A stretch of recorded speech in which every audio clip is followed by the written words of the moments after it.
Hello, I'm Martin Kronberg, and this is the IoT Developer Show, where we look at IoT technology, share learning opportunities, and showcase cool demos and the creators behind them.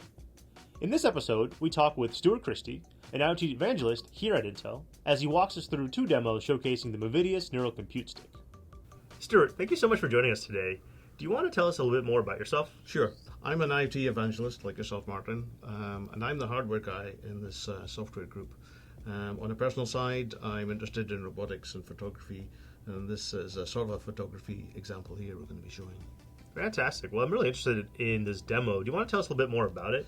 Sure. It's a follow-on from last month's example where we were doing the unboxing of the UpSquared board. This time we are showing some demos that you can run on this board using these Movidius compute sticks. These are also development devices from Intel, much smaller as you can see here. They're USB devices. There's an SDK available if you want to write your own programs, but today we're just going to demo some of the pre-packaged applications that you can find on GitHub in the Movidius application Zoo. Sure, so kind of like monkeys? Yes, zoo as in animals in a zoo, that's correct. In fact, they call it a park-like area in which deep learning models are housed for exhibition. I'm not sure why they call it a zoo, but a quick search on GitHub for zoo and Python shows a lot of deep learning examples. Excellent. So what kind of applications are housed in this zoo then? We don't have any monkeys, but we do have some of birds. But today we're going to demo two of them.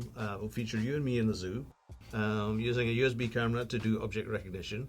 And then the second example shows the scalability of these USB sticks, and we run the same demos side by side, one running on one stick and one running on the second, so you can see the speed difference. And so all of these demos are running on pre-trained models?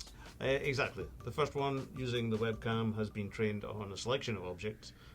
It's fun to get it confused. There are Windsor ties, lab coats, and other seemingly random objects that show up. This demo doesn't do any background removal, processes the whole video frame, so we'll likely see some odd guesses. One of my favorites I've been trying to get is to recognize my face and then cover it up, and it looks like a ski mask. Okay. At least it thinks it's a ski mask. Well, let's see what it recognizes here right now. I've got a bulletproof vest on. It sees me as a person. That's good. Oh, there, I'm back as a person now. Yeah. Interesting. So I'm assuming that you can also tweak the threshold levels to kind of get it to be more exacting if you want. Exactly. This one's actually running a threaded example, so it's running a tiny YOLO on one of these threads, and then one of these USB sticks, and then the second one is running GoogleNet, and you can tweak the thresholds for both of those things using the keyboard here. Okay, and YOLO is you only look once, and that is being used for object detection, and then the GoogleNet is being used as an object classification, essentially. Exactly, it refines the models. Yes, there are 20 things that the YOLONet can detect. Okay, well, do you want to take a look at the next demo? Yes, we'll start that. Close this one down, and then we'll start it up and see what we can see with these two sticks versus the one stick. So this is the parallel compute demo, and you're saying that it's using 3 of these Movidius sticks. Exactly. 2 sticks here versus 1 stick, and it shows how the system is scalable. This demo processes a system of a directory of images. There's about 65 images, and it scans an image, uses OpenCV to print the object name that it's finding on the image, and then it also says running on 1 stick, running on 2 sticks. And you can see this one, the frame rate's a lot faster. The scrolling here as it detects them, it says stick 1, stick 2 there.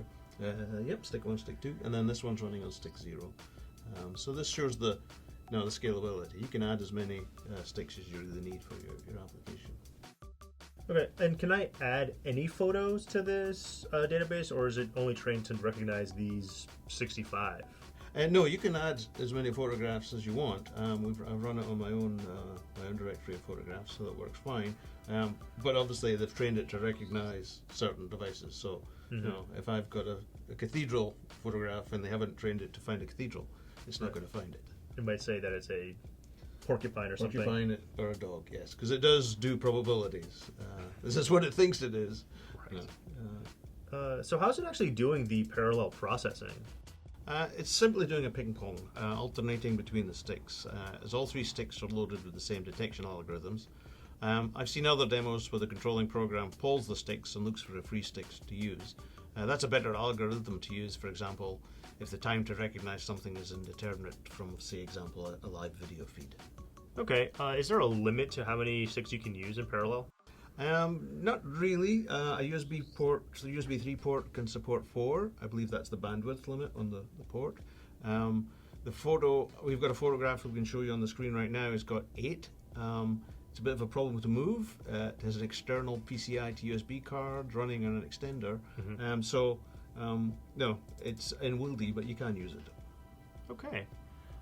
So you mentioned that this is a development platform. Now, are there any kind of production versions of this thing out there? There are. It's shipping in the Google Clip camera and the DJI drone, so there's the chip itself.